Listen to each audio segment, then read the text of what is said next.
ശബരിമലയിലെ 4 കിലോ സ്വർണം കാണാതായതിനെക്കുറിച്ച് 1.5 മാസം കൊണ്ട് പ്രത്യേക അന്വേഷണ സംഘം റിപ്പോർട്ട് ഹൈക്കോടതിയിൽ നൽകുമ്പോൾ കുടുങ്ങുന്നത് ആരൊക്കെ ആയിരിക്കുമെന്നാണ് ഇനിയുള്ള സസ്പെൻസ്.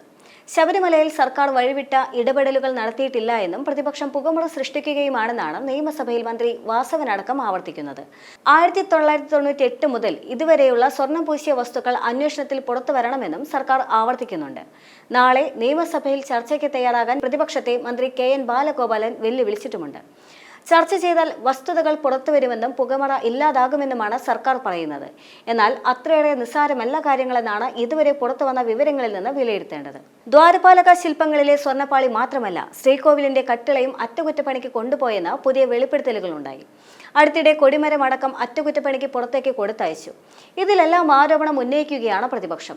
ADGP H. വെങ്കടേഷിന്റെ നേതൃത്വത്തിലുള്ള സംഘത്തിന്റെ അന്വേഷണത്തിൽ ക്രമക്കേടുകളെല്ലാം വെളിച്ചത്ത് വരുമെന്നാണ് വിലയിരുത്തൽ.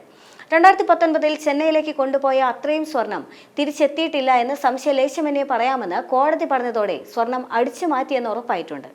അതേസമയം ഉണ്ണികൃഷ്ണൻ പോറ്റിയെയും ഏതാനും ജീവനക്കാരെയും മാത്രം കരുവാക്കി തട്ടിപ്പ് ഒത്തുതീർപ്പാക്കാനുള്ള ശ്രമങ്ങളും സജീവമാണ്.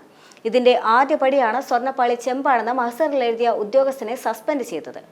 ആഗോള അയ്യപ്പ സംഗമത്തിന്റെ 3 ദിവസം മുൻപ് ഉണ്ണികൃഷ്ണൻ പോറ്റി ചാനലിലൂടെ 4 കിലോ സ്വർണം കാണാതായെന്ന് ആരോപണം ഉന്നയിച്ചിരുന്നുവെന്നും വിജിലൻസ് അന്വേഷണത്തിൽ പോറ്റിയുടെ സഹോദരിയുടെ വീട്ടിൽ നിന്ന് 4 കിലോയുള്ള പീഠം കണ്ടെത്തിയെന്നും സർക്കാർ വിശദീകരിക്കുന്നുണ്ട്. ഇത് സ്വർണമാണോ ചെമ്പാണോ എന്ന അന്വേഷണത്തിൽ തെളിയണം.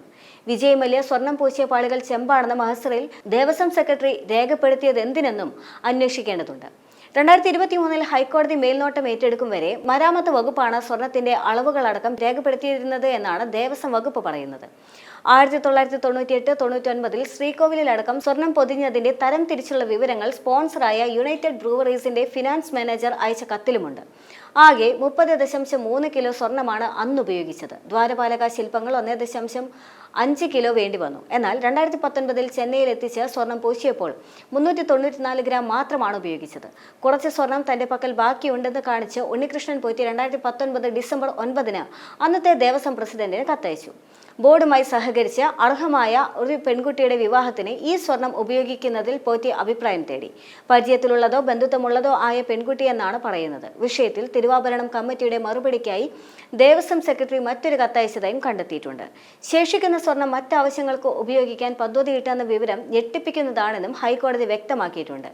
ഇത് വമ്പൻ തട്ടിപ്പുകളിലേക്കാണ് വിരൽ ചൂണ്ടുന്നത്. സാമ്പത്തിക ലാഭത്തിന് വേണ്ടി സ്വർണം പൊതിഞ്ഞ ഒറിജിനൽ ദ്വാരപാലക ശില്പങ്ങൾ 2019 സ്പോൺസർ വിൽപ്പന നടത്തിയോ എന്നിവരെ സംശയിക്കാമെന്ന് കോടതി പറഞ്ഞിട്ടുമുണ്ട്.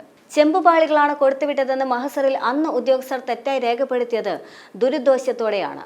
സ്വർണം പൂശാൻ ചുമതലപ്പെടുത്തിയ സ്മാർട്ട് ക്രിയേഷൻസ് 2024 ദേവസ്വത്തിന് അയച്ച കത്തിൽ ദ്വാരപാലക ശില്പങ്ങൾ പോറ്റിയുടെ പക്കൽ നേരിട്ട് കൊടുത്തുവിടാനാണ് പറയുന്നത്. ഇത്രയും സംശയകരമാണ് എന്നും ഹൈക്കോടതി വ്യക്തമാക്കിയിട്ടുണ്ട്. അതേസമയം സ്വർണ്ണപ്പാളി സ്വർണം പൂശിയതിന്റെ വാറണ്ടി ഉണ്ണികൃഷ്ണൻ പോറ്റിയുടെ പേരിലാക്കാൻ അനുവദിച്ചു തരണമെന്നും അയാളുടെ കൈവശം ഇത് കൊടുത്തുവിട്ടത് എന്തിനാണെന്നും അന്വേഷിക്കണമെന്നുമാണ് സർക്കാരിന്റെ വാദം. 40 വർഷമായി അവിടെ കാര്യങ്ങൾ കൈകാര്യം ചെയ്യുന്നത് പോറ്റിയാണ്. ദേവസ്വം ബോർഡ് പ്രസിഡന്റായിരുന്ന A. പത്മകുമാറിനെ ഇപ്പോൾ കുറ്റക്കാരനാക്കാനാവില്ല എന്നും സർക്കാർ വ്യക്തമാക്കുന്നുണ്ട്.